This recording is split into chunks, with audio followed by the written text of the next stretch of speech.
வயசுக்கு ரெண்டு பிள்ளைய கூட இப்படி ஒளியாதுடா. 5 முறை சாம்பியன் இப்படி ஒளிய வச்சுக்கலடா. விட்டவும் மாட்டேங்குது. உங்களை நம்பி ஊருக்குள்ள முழுக்க வச்சிருக்காடா. வந்துருவாங்களே. லைட் அமர்த்திட்டு சத்தம் இல்லாமல் இருந்துட வேண்டியதான்.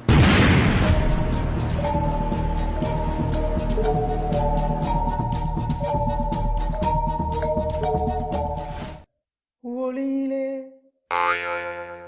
தெரிவது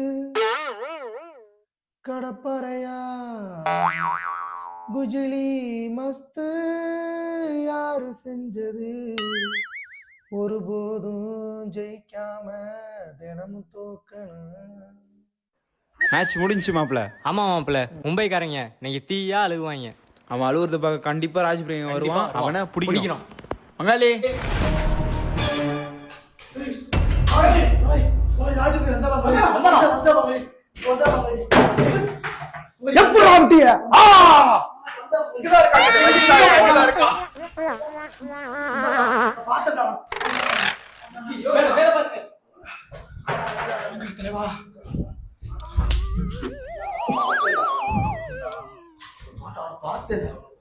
எப்படா விட்டீங்க?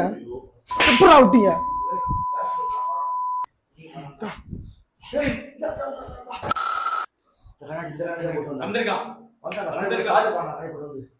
கண்ணாடி தான் வச்சுட்டு போயிருக்காங்க. பாட்டு பாடினாடா.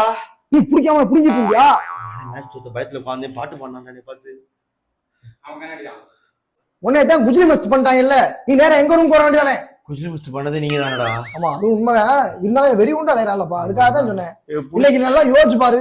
திடீர்னு தட்டுக்கிட்டு எடுத்து அடிச்சு தட்டு ஒரே அடி அடிச்சு குண்டுதானே யோசிச்சு பாரு. எப்படி அடிப்பேன்? அப்படியே அடிப்பான். தோத்து போய் 9வது இடம், 8வது இடம். 9வது இடத்துல இருக்காங்க, இருந்தாலும் சாம்பியன் தானே. நாங்களும் சாம்பியன் தானடா.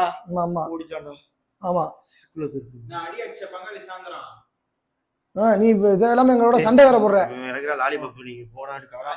அப்போ பாரு திமிரு அடங்கல லாலிபப் பாரு. அவன் தோத்து போயிட்டு அழுகுறான் அவன். ஆமா.